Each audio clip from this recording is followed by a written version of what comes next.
Good morning po, good afternoon, good evening. Welcome sa channel ko po, Tito Nice Vlogs. I hope nasa mabuti kayong kalagayan mga pamangkin, mga titos, mga titas.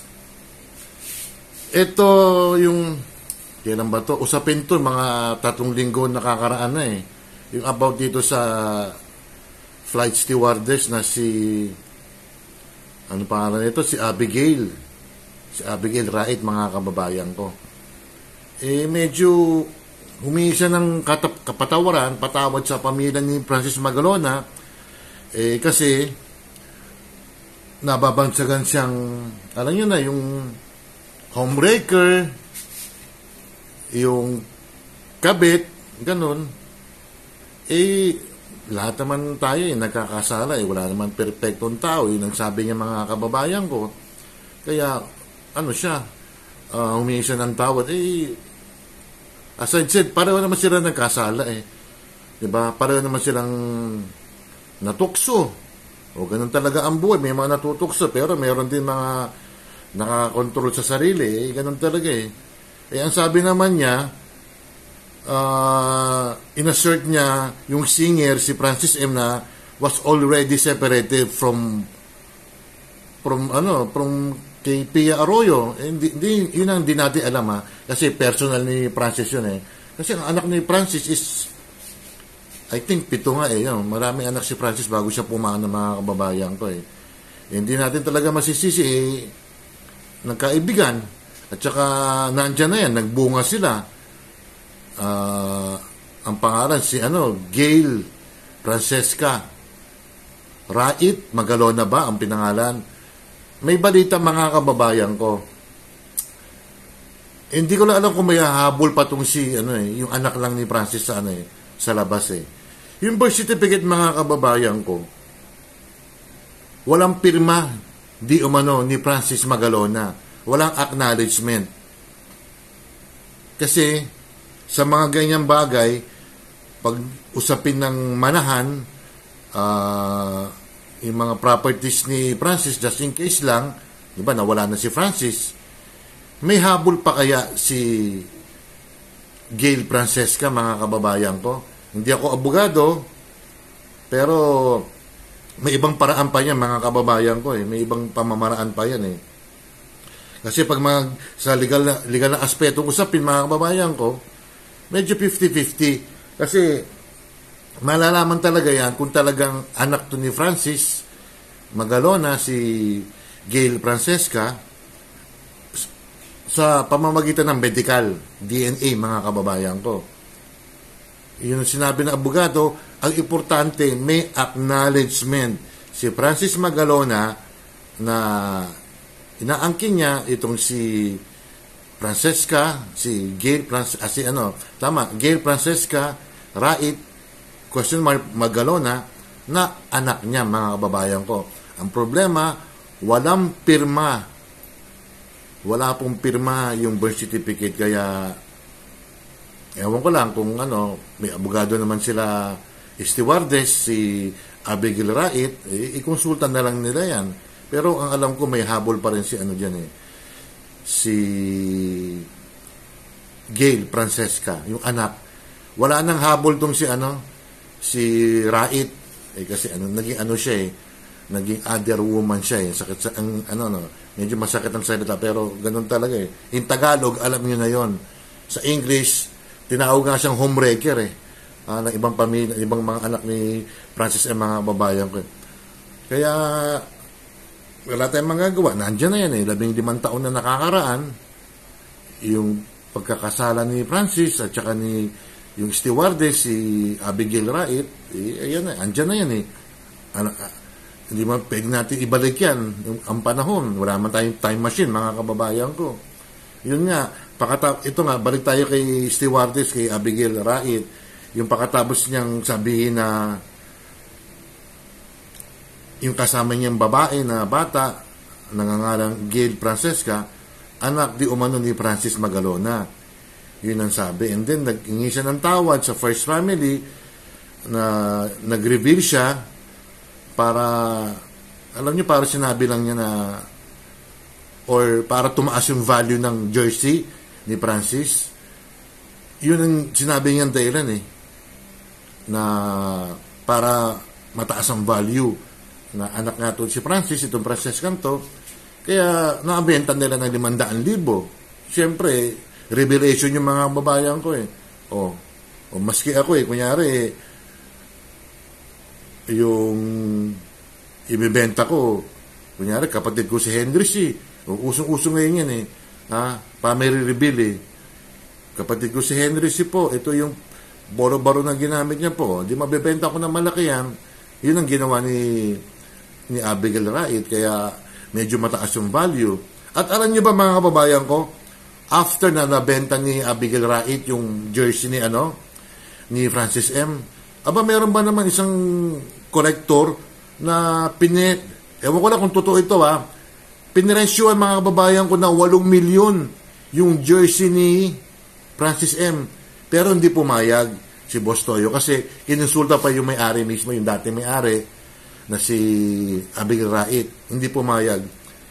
Hindi ko lang alam kung babalikan nila yan kasi itong si Gail Francesca, mga kababayan ko, di umano, sabi lang, di umano, kukunin ng EAT. Siyempre, ang sabi ni Big Soto, umano, nagtatanong sila ng utang loob kay Francis M.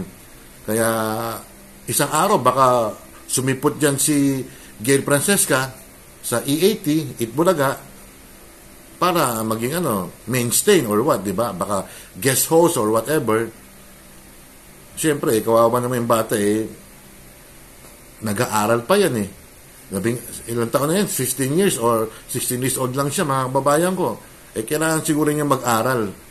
Umabot sa kolehiyo man lang, di ba? O after ng graduation niya or after ng college, o kung anong gusto niyang gawin sa buhay niya, di ba? At least nakatapos siya ng pag-aaral.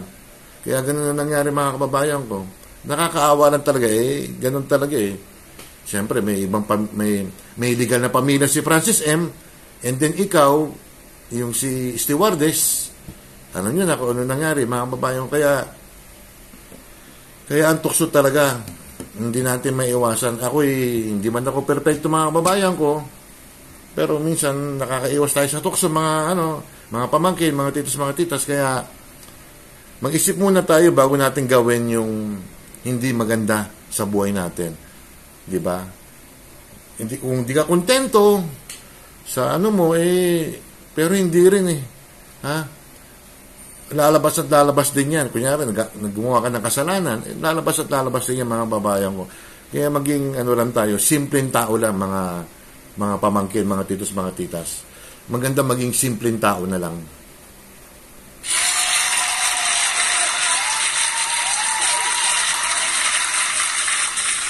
Ang bad news, mga kababayan ko, hindi ko nadala yung papel ko sa shoutout. Anuhin ko na lang, isipin ko na lang kung sino yung Siyempre, automatic, ang number 1 ko si Ate Ruby, si Cherry Papoy's Adventure, shoutout ba? Si Oxy, si Charlene Mendrano, si Jane Barona Vlog, sino ba? Jane Barona Vlog, ayan.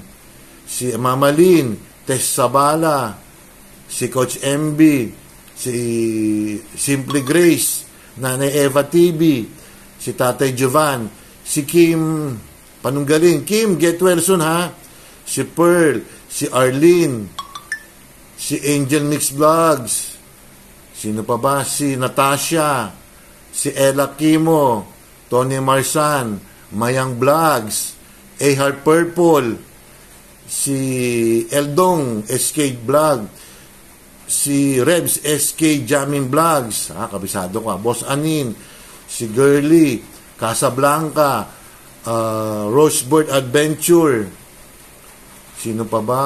Si Ferdy Albino, si Edwin de Guzman, Ludi Reyes, si Nina Laresma Lorzano, sino pa ba? Si Kabitek TV. Naku, nandun kasi sa kabilang bahay lumipat ako sa bahay ng kapatid ko kasi medyo tahimik dito Sino pa ba? Si Ehard, okay na, no?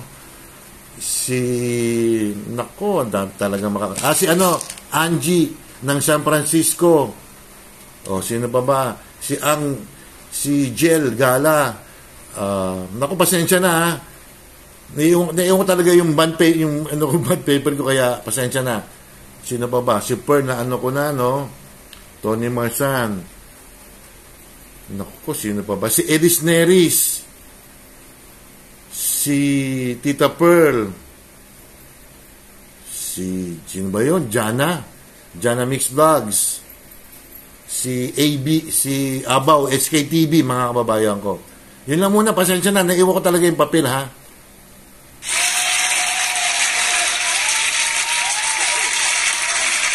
Dadaling ko ulit mga kababayan kasi hindi ako nag-i-edit eh. Hindi ako marunong mag-edit eh. Kaya ito mga kababayan ko, ang ano natin sa buhay mga kababayan ko, yung iba kasi kaya gumagawa ng ganyan kasi may mga pera sila eh. Di ba? At least pag nakadisgrasya sila, at least may pantustos sila. Tayo mga ordinaryong tao lang. Kaya ba natin yan? Ha? Meron kang anak sa labas. Diyos ko, napakahirap eh. Iskandalo pa yan. Pero pag mga artista yan, okay lang sa kanila. At okay rin sa atin. Kasi may mga kaya naman yan, hindi ba? Kaya basta, sinabi ko kanina, simpleng buhay lang mga babayan ko. Makontento ka kung anong meron ka. Di ba? Yun lang.